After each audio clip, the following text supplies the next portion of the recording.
Alors je connaissais l'investissement sur l'or, sur l'argent et même les investissements sur l'eau. J'adore l'eau. Dans 20-30 ans, il n'y en aura plus. Et aujourd'hui, je découvre qu'on peut investir dans le bois. Quand je pense au prix du pellet il n'y a pas si longtemps que ça, je me dis que finalement le bois c'est peut-être pas une ressource aussi abondante que ça. Et les entreprises du secteur pourraient très bien se retrouver sur le devant de la scène plus tôt que prévu. L'idée, ça va donc être de se positionner avant la prochaine vague potentielle sur le domaine du bois ici. Et l'objectif de cette vidéo, ce sera d'analyser ensemble le meilleur ETF dans le domaine du bois. Pour rappel, un ETF, c'est un fonds indiciel coté en bourse, Exchange Traded Fund, c'est-à-dire qu'on va acheter en quelque sorte des lots d'actions. Par exemple, un ETF américain avec les 500 plus grosses entreprises américaines, avec Apple, Tesla, Amazon, etc. Et ici, un ETF sur le bois avec des entreprises dans le domaine du bois. Attention, c'est pas un ETC, Exchange Traded Commodities, dont on a déjà parlé sur cette chaîne. Un ETC or, par exemple, c'est un émetteur qui va acheter de l'or, d'accord, en grande quantité et le stocker pour nous dans des coffres. Et nous, depuis notre téléphone, on peut acheter des ETC, des parts d'ETC en bourse et donc être indirectement propriétaire d'or. On dit qu'on est propriétaire d'or papier. Donc tu es propriétaire de l'or qui est dans les coffres, c'est ça l'idée. Ici, ça n'aurait pas de sens évidemment d'avoir un émetteur qui stocke des bûches de bois et investir dans le bois de cette manière. Ça n'a pas de sens évidemment. C'est comme pour l'eau que j'avais présenté dans une autre vidéo. Dans 20-30 ans, il n'y en aura plus. On va pas acheter de l'eau pour investir dans l'eau. On va acheter des entreprises efficaces dans le domaine.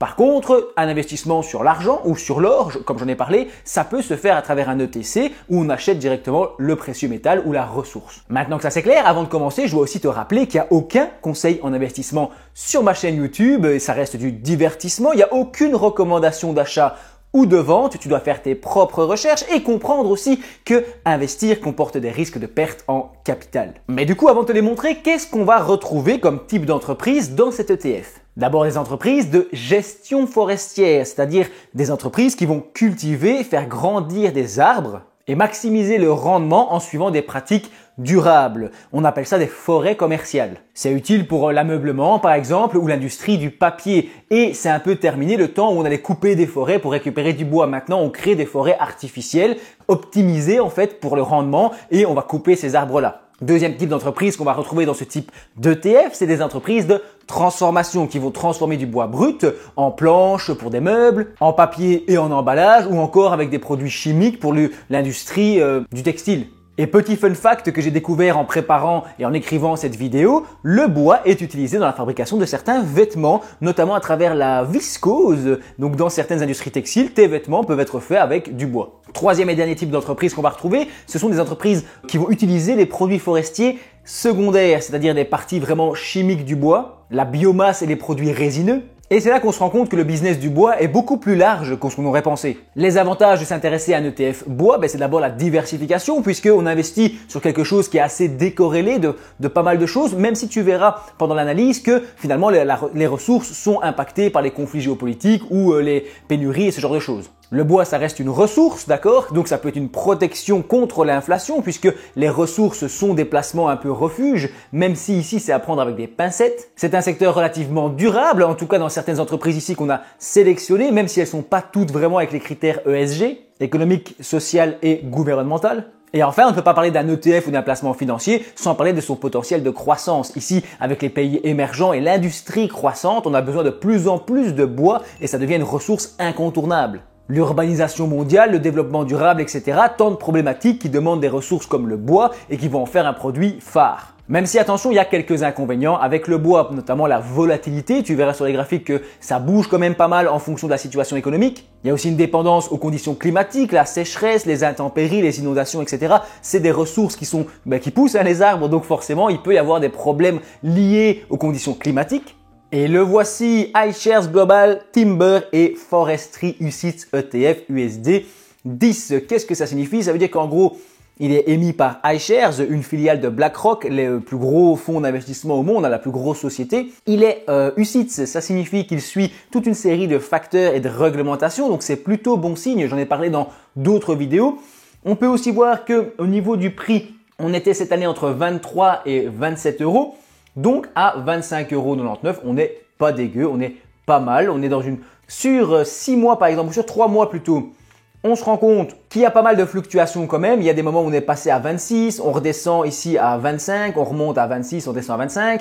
On n'a fait que 3% de performance sur un an, donc ce serait vraiment un placement à long terme où on se dit, bah tiens, le bois, je pense que c'est un challenge sur 10, 15, 20 ans et je pense qu'aujourd'hui, je peux me placer au début d'une vague. Il n'y a encore une fois aucun conseil, c'est une théorie, on peut en discuter en commentaire, mais quand je vois ce genre de graphique, je me dis bah ok, là tout de suite, c'est pas ce qui fonctionne le mieux, d'accord? 3% comparé à des 25-27% du SP500, le bois, c'est pas ouf et comparé à l'or non plus. Sur 5 ans, on est à moins 1%, donc là c'est catastrophique, sachant que le TF, il est assez jeune, hein.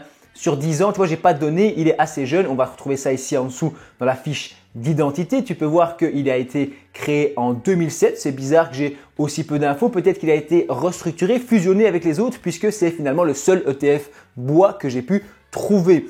Sur la cotation Morningstar, qui est un organisme qui cote, on est à 4 étoiles sur 5, donc c'est plutôt correct et encourageant.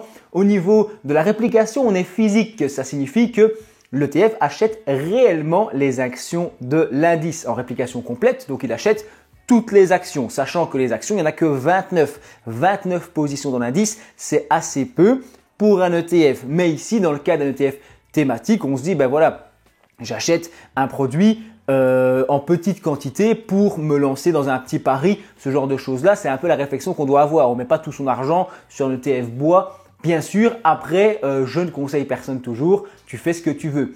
Au niveau des dividendes, on est en distribution semi-annuelle, ce qui suggère que ça ne doit pas être énorme et donc il nous distribue les dividendes, on en fait ce qu'on veut. Il faut noter qu'on sera taxé sur ces dividendes. On est principalement en Amérique du Nord, mais ça on va le revoir dans un instant. Dans ce graphique, je trouve que c'est assez caractéristique de certains ETF thématiques. Il y a des moments où il y a une grosse hype comme ici, où tout le monde parle du bois, on est à 30 € parce qu'il y avait eu peut-être des pénuries, etc. et le début de la guerre.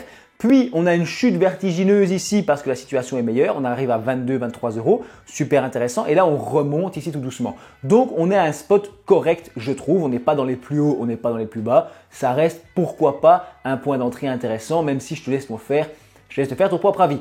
Au niveau de la répartition des actifs, tu peux voir qu'on est presque à 100% en cyclique dans les matériaux de base. On est un peu dans l'immobilier, puisqu'évidemment ces entreprises, elles ont des entrepôts, elles ont de l'immobilier. Il y a de la consommation cyclique, il n'y a pas de technologie, d'industrie, d'énergie, etc. On est vraiment ici à fond dans ces produits.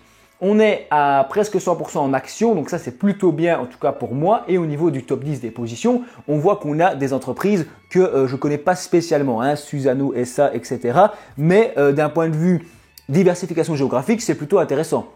On a des États-Unis, Irlande, Brésil, Canada, Japon, Finlande. Je trouve ça vraiment intéressant. Par contre, ça c'est un bon point que je lui donne puisqu'on a des pays émergents avec le Brésil par exemple. On a les États-Unis, des économies développées. On a des économies asiatiques telles que le Japon. On a aussi des pays européens comme la Finlande ou l'Irlande. Donc c'est plutôt intéressant d'un point de vue géographique. Si je vais te montrer le document le KID, document d'information clé, qui permet à l'investisseur d'avoir un maximum d'informations, que je te laisse lire à la maison, bien entendu, mais je vais te montrer les points principaux. Tu peux voir ici l'échelle du risque de 1 à 7 et on est sur un risque 5 sur l'échelle. C'est plus risqué qu'un ETF Monde par exemple. Dans mon souvenir, l'ETF Monde, il est noté 4 sur 7 et c'est un ETF avec 1500 entreprises. Donc ici, 5 sur 7, c'est pas tellement sévère finalement pour un petit ETF comme ça.